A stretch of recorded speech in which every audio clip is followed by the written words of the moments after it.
Moço, escuta bem o que eu vou te falar. Eu sou coveiro, chamo-me Zé.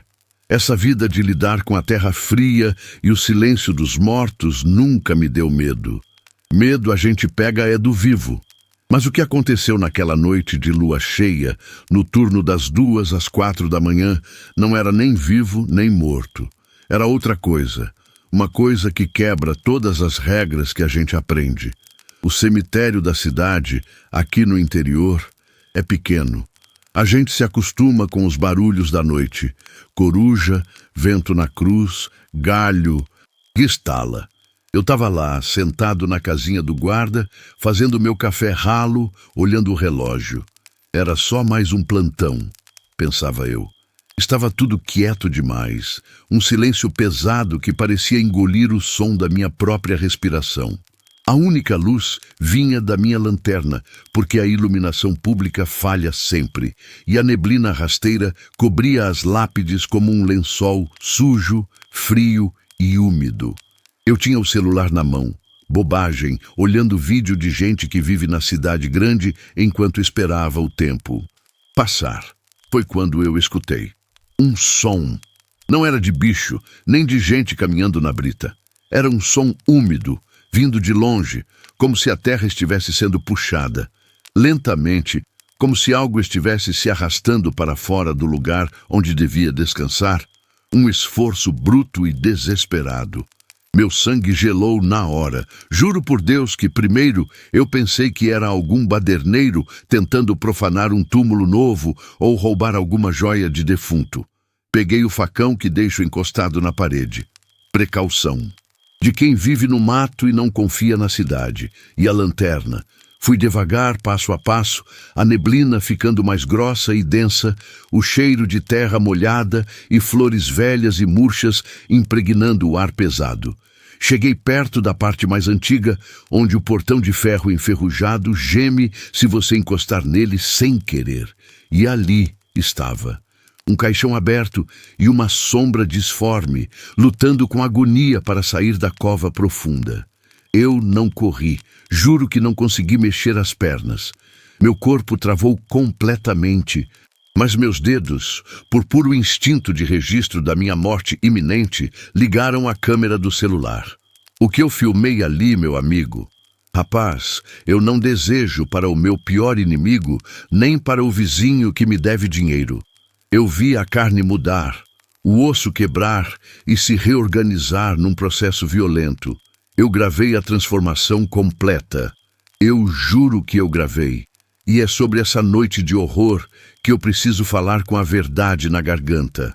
O vídeo tá guardado, bem escondido, mas eu nunca mais consegui dormir tranquilo, sabendo o que eu sei agora sobre a escuridão. O que eu vi prova que certas lendas contadas pelos mais velhos na beira da fogueira não são lendas, são avisos sérios. Eu só te peço uma coisa antes da gente começar essa jornada de horror puro e sem volta. Me diz, você já sentiu aquele medo paralisante, aquele que te impede de fugir, que te prende no lugar? Comenta aqui embaixo algo que você viu e que te fez duvidar da sua sanidade e da realidade que você conhece. Eu quero saber se estou sozinho nesse terror que me persegue. O relato começa agora, e eu não vou omitir nenhum detalhe sórdido do que o lobisomem fez no meu cemitério. Fica comigo até o fim, porque o pior, eu te garanto, está por vir. E a prova visual é inegável. Essa história é real, e eu tenho a prova no meu bolso. Eu estava a uns 10 metros. A lanterna, apesar de fraca, focava bem na área da sepultura recém-aberta. O cheiro era o que me atingiu primeiro. Um fedor de terra virgem misturada com algo metálico e doce, nauseante, como se carne apodrecida estivesse sendo cozida em enxofre. Era o túmulo do seu Onofre, enterrado havia 5 dias, vítima de um mal súbito, um homem pacato que eu conhecia desde criança.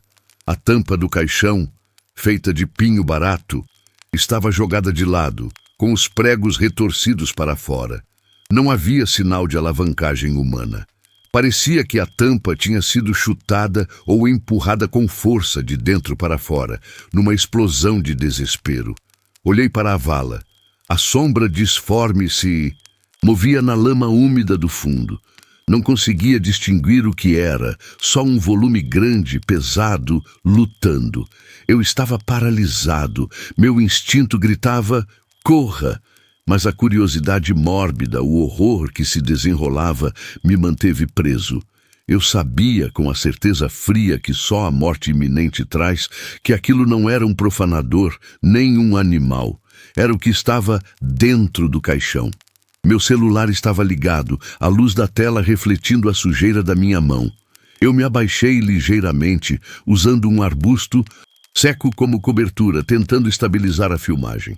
A sombra começou a erguer-se. Primeiro vi 2 mãos sujas de terra e o que parecia ser sangue escuro agarrando as bordas da cova. Eram mãos enormes, de dedos longos e unhas que pareciam garras. O som do raspar dessas unhas na madeira do caixão e na terra compactada era de arrepiar. Parecia lixa grossa em carne viva. A cada puxão, a forma subia um pouco mais. Eu podia ouvir a respiração. Não uma respiração humana, mas um chiado úmido, forçado, como um pulmão cheio de água tentando capturar o ar. Meu coração batia tão forte que senti dor no peito. Eu mal piscava, com medo de perder um único segundo daquela aberração. Finalmente, a criatura conseguiu se arrastar para fora da cova e cair de joelhos sobre a terra fria. Estava de costas para mim. Eu vi o que restava das roupas de seu Onofre, o terno cinza barato, rasgado em tiras, pendurado nos ombros largos. A pele que eu conseguia ver era pálida, quase azulada, como a de um cadáver, mas a musculatura por baixo estava tensionada, viva de uma forma grotesca. Ele estava ofegando, curvado numa posição fetal, como se o ar fosse veneno puro. Foi neste ponto, quando ele estava de joelhos, que a verdadeira agonia começou. E eu soube que o homem que eu enterrei estava sendo forçado a sair da casca de sua humanidade. O corpo tremeu violentamente. Eu apertei o botão de gravação mais uma vez, como se garantir a prova fosse a minha única missão no mundo, a única coisa que me separava da loucura total. O silêncio do cemitério foi quebrado por um gemido que não era de dor física, mas de desespero, a voz humana se esvaindo. O gemido se transformou em um berro gutural, abafado e terrível. A criatura, que ainda mantinha vagamente a silhueta de um homem, começou a se contorcer sobre o túmulo, agarrando a própria cabeça com as mãos gigantescas. Era uma luta interna, o corpo se rebelando contra a alma, ou a alma sendo esmagada pelo monstro. Os músculos de suas costas incharam tão rapidamente que o tecido rasgado do terno explodiu em pequenos pedaços, caindo na terra. Parecia que havia algo vivo sob a pele, tentando escapar, empurrando para fora. Eu podia jurar que ouvi um som de estalo vindo da sua coluna vertebral, um ruído seco e perturbador que indicava que a estrutura óssea estava sendo forçada a se realinhar.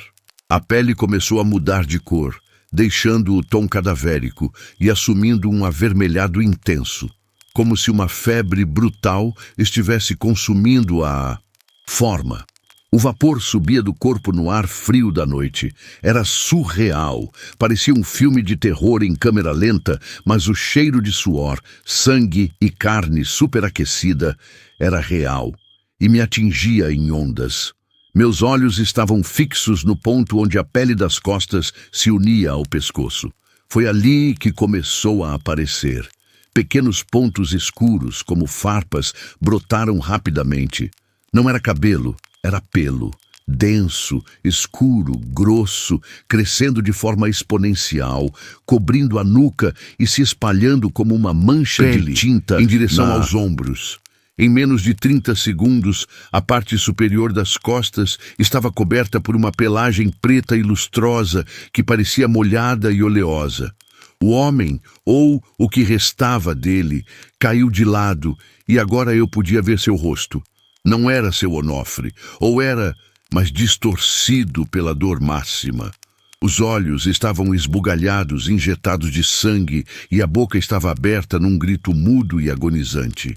O mais assustador não era a transformação em si, mas a expressão de sofrimento e terror que era o último vestígio da humanidade. Ele estava consciente do que estava acontecendo, preso em sua própria metamorfose de pesadelo. Foi um relance breve de olhos humanos implorando por socorro antes que o horror tomasse conta de tudo. O terror direto, a luta de uma criatura que não queria nascer. Eu não consegui desviar o olhar do sofrimento, enquanto o pelo continuava a crescer, cobrindo braços e pernas com uma rapidez antinatural. A cada centímetro que o pelo avançava, a forma humana diminuía, engolida pela fera que emergia. Eu estava gravando, testemunhando o fim de uma vida e o nascimento de um monstro.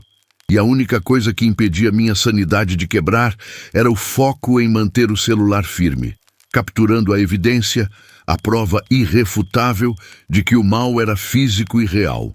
O corpo convulsionou mais uma vez, e desta vez o som não foi apenas de carne rasgando, mas de ossos longos se alongando e se curvando. Era um som de trituração úmida, como areia grossa sendo moída por pedras.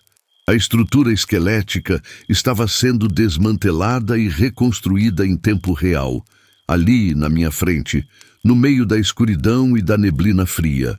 As pernas se dobraram de forma antinatural, os joelhos se invertendo ligeiramente, preparando-se para a postura bípede forçada e mais eficiente de um predador. Os braços, que já eram grandes, esticaram-se ainda mais, ficando grossos e musculosos, as mãos se transformando em patas robustas com garras negras e afiadas que penetravam a terra quando a criatura tentava se apoiar. Mas o pior, o que definiu o monstro, foi a mudança da cabeça. Ele ergueu a cabeça para o céu, soltando um rugido que agora já não tinha nada de humano. Era grave, profundo, aterrorizante. Uma mistura de lobo e leão. Os ossos da face começaram a se projetar para a frente. O crânio se achatou e alongou. O nariz afundou e se transformou em um focinho úmido e preto. Os dentes. Meu Deus, os dentes! Os caninos inferiores e superiores cresceram em instantes, espessos, pontudos, facas de açougueiro, rasgando a gengiva e os lábios que se retraíram, deixando à mostra uma boca cheia de dentes assassinos, babando. Vi o que sobrou dos olhos humanos. Eles se tornaram pequenos, amarelos, incandescentes, cheios de ódio puro e irracional. A inteligência substituída pela sede de sangue e caça. A criatura estava completa. Estava de 4, mas era enorme, com quase 2 metros de comprimento do focinho, a cauda rudimentar que brotou rapidamente. O cheiro de enxofre e sangue criando uma aura de terror ao redor da figura. Ela respirava fundo, inalando o ar da noite pela primeira vez com seu novo focinho. A criatura sacudiu a cabeça, como um cão molhado, e gotas de sangue e saliva voaram para a escuridão. O lobisomem emergiu do caixão de seu onofre, não como um fantasma, mas como uma máquina de matar biologicamente perfeita para a noite. Ele estava vivo, real, e estava no meu cemitério. Eu estava assistindo tudo pela tela pequena do meu celular, e a realidade daquela imagem era tão esmagadora que eu sentia a náusea subindo. Eu não tinha mais medo de fantasmas. Eu tinha medo da carne, do osso, da transformação brutal. O lobisomem se levantou. Lentamente, passou da postura quadrúpede para uma postura bípede, semi-agachada, os braços pendurados até os joelhos. Ele era gigantesco, um tótem de puro pavor. A primeira coisa que ele fez foi esticar o pescoço e farejar o ar.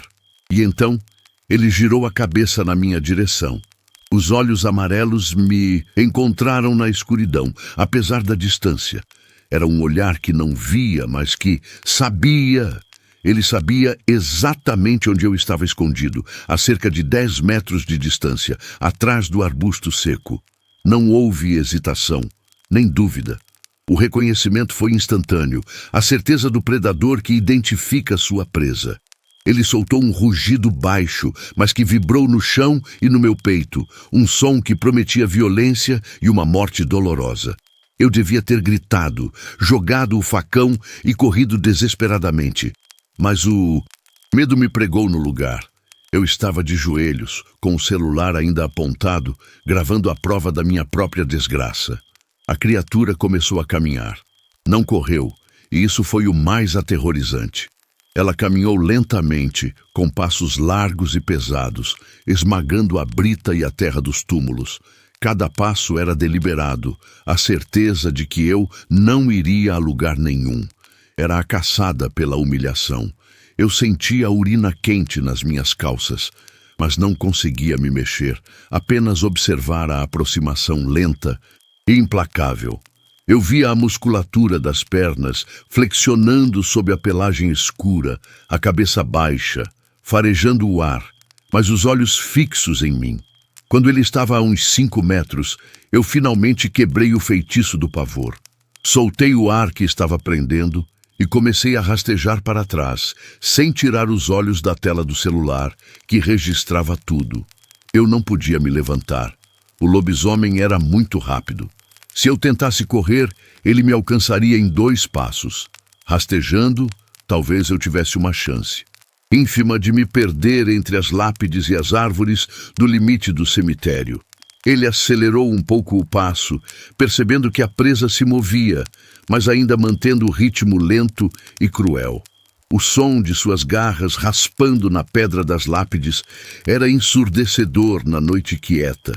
Eu olhei para a câmera e vi o rosto da criatura preencher a tela, o focinho babando, os dentes à mostra. Eu estava a ponto de ser pego, de ter a garganta rasgada, de ser a próxima vítima de uma maldição antiga. Eu precisava de uma distração, qualquer coisa que quebrasse o foco predatório dele por um mísero segundo. Meu coração estava em colapso. Meu cérebro finalmente disparou a ordem de combate ou fuga. O facão. Eu ainda tinha o facão na mão esquerda, molhado de suor. Eu gritei. Não um grito de socorro, mas um grito de puro terror, uma explosão de medo reprimido, esperando que o som repentino o assustasse ou o fizesse hesitar. O lobisomem parou. Seus olhos fixos ficaram ligeiramente confusos. Por um instante minúsculo, a criatura estava desorientada com o som agudo. Foi o momento que eu precisava para lançar o facão com toda a força, não para ferir, mas para desviar sua atenção do rastejar da minha fuga. O facão voou e atingiu uma lápide de mármore atrás do lobisomem com um barulho metálico e alto. A criatura se virou bruscamente. O rugido que soltou desta vez foi de pura fúria. Ele estava furioso pela interrupção da caçada. O som e a direção do facão o distraíram por talvez 3 segundos inteiros, o tempo mais precioso da minha vida. Eu não olhei para trás. Levantei-me cambaleando e corri.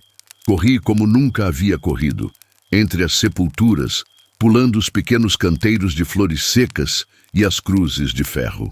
Meu objetivo era a casinha de guarda, a única estrutura sólida com uma porta de metal que poderia me dar um momento de respiro, talvez até o amanhecer. Eu podia sentir a terra tremer sob os pés do monstro, agora correndo atrás de mim. Ele não corria com a agilidade de um lobo. Ele corria com a força bruta de um gorila, passos pesados, esmagando tudo em seu caminho. O som da perseguição era ensurdecedor. O baque de suas patas, o arranhar das garras na pedra, os grunhidos roucos de raiva. Eu estava correndo em zigue-zague, usando as lápides como barreira, forçando a criatura a desviar ou a pular sobre elas.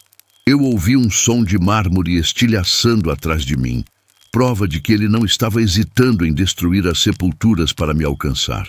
Meu corpo estava no limite, mas a adrenalina me empurrava. O celular ainda estava na minha mão direita, a tela escura, mas eu sabia que a gravação continuava, registrando a fuga desesperada e o som do caçada. Eu estava a poucos metros da casinha. Eu podia ver a porta de metal enferrujada, a promessa de segurança. Mas a criatura estava muito perto. Olhei por cima do ombro e vi a sombra gigantesca, os olhos amarelos brilhando intensamente na escuridão. Ele estava se preparando para saltar. Eu me joguei em direção à porta. Consegui agarrar a maçaneta fria e girá-la enquanto meu corpo caía para dentro da minúscula sala. Rolei para o lado e chutei a porta, fechando-a com o trinco pesado de ferro momentos antes de sentir o impacto. O lobisomem não conseguiu parar.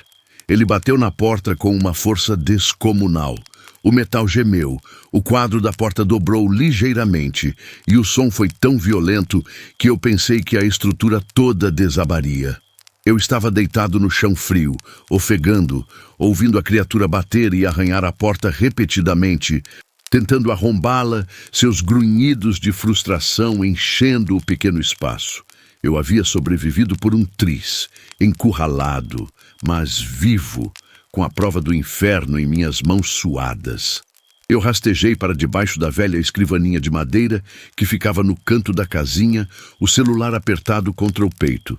A porta de metal aguentava, mas a cada pancada eu sentia que era o meu limite. O lobisomem estava furioso. Ele não apenas arranhava, ele tentava rasgar o metal com as garras. E o som era agudo, estridente, insuportável.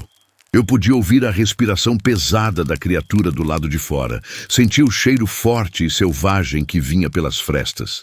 Era o cheiro de um animal de grande porte, combinado com a podridão úmida da terra e o odor metálico do sangue. Eu desliguei o celular não para economizar bateria, mas porque o brilho da tela poderia vazar e alertar a fera. Eu estava preso, esperando a morte, mas determinado a não soltar o aparelho. Aquele vídeo era a minha única prova de que eu não estava louco, e talvez a única prova que o mundo teria de que aquela lenda era real. As pancadas pararam. O silêncio que se seguiu foi ainda mais aterrorizante do que o ataque. O lobisomem estava lá fora, me esperando. Eu podia sentir a presença dele, pesada, ameaçadora, a menos de 1 metro da minha cabeça. Eu me forcei a ficar quieto, controlando a respiração, tentando imitar a imobilidade de um rato. Qualquer movimento, qualquer ruído de medo poderia incitá-lo novamente. Eu ouvia os passos lentos circulando a casinha. Ele estava farejando. Eu ouvi um uivo, não direcionado a mim, mas a lua que eu não podia ver através da janela de vidro suja. Era um lamento selvagem e poderoso que parecia atravessar a montanha. O tempo se arrastava. Segundos pareciam horas e as horas eram eternidades. Eu mantive a contagem mental das badaladas da igreja distante. 2 da manhã, 3 da manhã, 4 da manhã. Em algum momento entre as 4 e as 5, a intensidade da presença externa diminuiu. Os grunhidos se tornaram mais espaçados, os passos mais distantes. Eu esperei mais 30 minutos após o último ruído antes de ousar mover um músculo.